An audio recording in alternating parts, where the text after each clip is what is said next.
America में एक ऐसी फैमिली है जिसके 14 लोग बिलियनियर्स हैं। ये इतनी अमीर फैमिली है कि कोका कोला, नेस्ले और शेवरॉन जैसी बड़ी कंपनीज की दौलत को मिलाकर भी इस फैमिली से मुकाबला नहीं किया जा सकता। ये फैमिली अमेरिका की सबसे बड़ी प्राइवेट कंपनी की ओनर है, जिसे कुछ लोग the worst company in the world भी कहते हैं। दुनिया की बड़ी बड़ी फूड चेन्स इस एक कंपनी के कंट्रोल में है। फ्राइज आलू से लेकर बर्गर, मीट, बन, हत्ता के चीज़ भी ये एक कंपनी सप्लाई करती है। सिर्फ 2021 में इस कंपनी का टोटल रेवेन्यू 135 बिलियन डॉलर था। लेकिन हैरत की बात यह है कि आप में से शायद ज़्यादातर लोगों ने इस कंपनी का पहले कभी नाम भी नहीं सुना होगा। लेकिन इस कंपनी ने पिछले 40 सालों में जो कुछ किया है, अब वक्त आ गया है कि लोगों के सामने लाया जाए।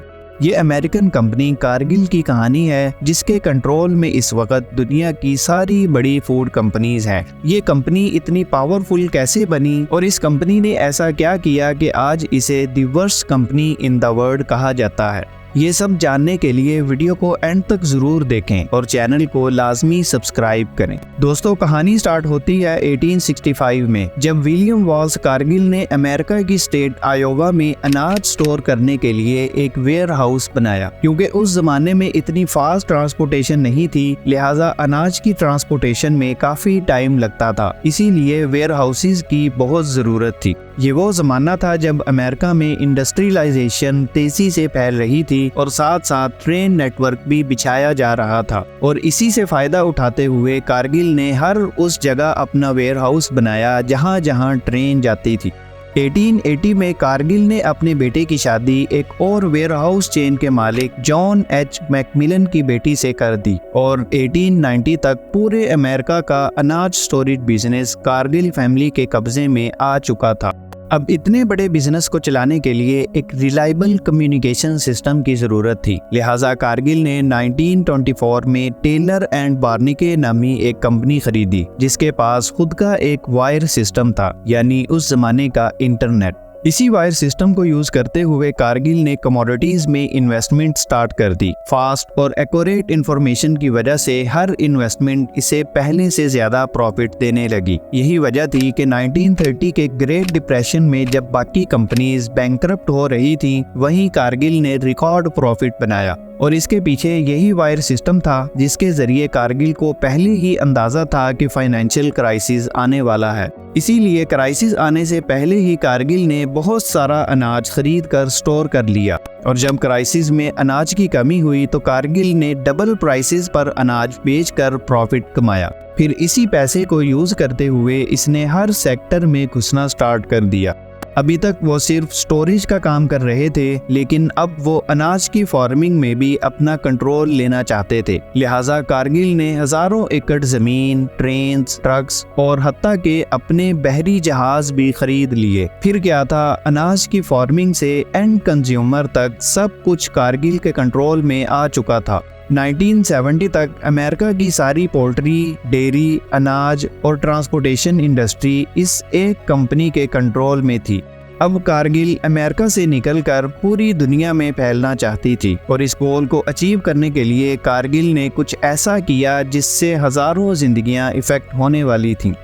ये वो टाइम था जब फार्मूला मिल्क और चॉकलेट जैसी चीजें मार्केट में आना स्टार्ट हुई। इस बिजनेस में बहुत फायदा था, क्योंकि चॉकलेट हमेशा से बहुत डिमांड में रही है। अगर आज की बात करें तो सालाना 8 मिलियन टन चॉकलेट खाई जाती है। चॉकलेट कोको से बनती है और ये कोको बहुत कम कंट्रीज में पाया जाता है। पूरी दुनिया का 70% कोको अफ्रीकन कंट्रीज जैसे नाइजीरिया, आइवरी कोस्ट, गाना और कैमरून में पाया जाता है। इसी प्रॉफिट से फायदा उठाने के लिए कारगिल बड़ी बड़ी कंपनीज जैसे नेस्ले, मार्स और हर्शीज को ये कोको सप्लाई करने लगा। कारगिल ने सबसे पहले फिलीपीन और ताइवान में कोको के प्लांट्स लगाकर इन कंपनीज को सप्लाई स्टार्ट की। लेकिन यहाँ दो बड़ी प्रॉब्लम्स थी। एक तो यहाँ लेबर लॉज काफी सख्त थे और दूसरा आए दिन तूफानी बारिश की वजह से कोको निकालना काफी महंगा और मुश्किल काम था। दोनों प्रॉब्लम्स का एक ही हल था, अफ्रीका जैसा गरीब कॉन्टिनेंट।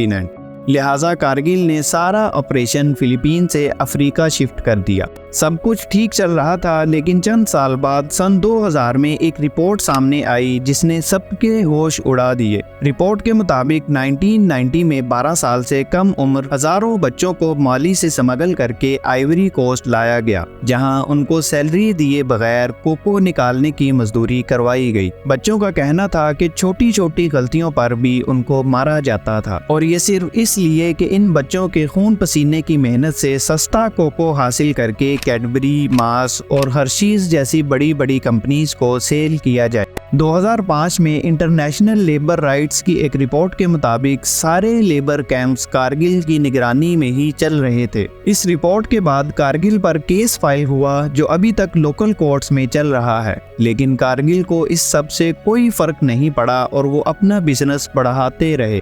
2019 में कारगिल ने आइवरी कोस्ट और गाना में $113 मिलियन के नए कोको प्रोसेसिंग प्लांट्स लगाए, और इसी टाइम पर कारगिल दूसरे कंट्रीज में कुछ और घिनौने काम भी कर रही थी। जैसा कि आप जानते हैं, कारगिल का असल काम अनाज, डेयरी और पोल्ट्री प्रोड्यूस करके एंड कस्टमर तक पहुंचाना है, जिसके लिए कारगिल को बहुत ज्यादा और सस्ती जमीन चाहिए थी। और ये जमीन हासिल करने के लिए कारगिल ने डिफरेंट कंट्रीज में गैंगस्टर्स को हायर किया और उनके जरिए लोगों की जमीन हथियाना शुरू कर दी। 2011 में कारगिल के ऑर्डर पर इन गुंडों ने इंडोनेशिया में एक गाँव को आग लगाकर खाली करवाया, और 2013 में ब्राजील के एक गाँव को ऐसे ही खाली करवा उस पर कब्जा कर लिया। और इनका कसूर सिर्फ इतना था कि गांव के किसी शख्स ने कारगिल के बाग से एक फल चुराया था। सिर्फ यही नहीं, बल्कि 2020 की एक रिपोर्ट के मुताबिक कारगिल अमेज़न जंगल को भी काट रही है, और अब तक 800 स्क्वायर किलोमीटर के एरिया में दरख्त काटकर वहां कॉर्न और सोया उगाया जा रहा है।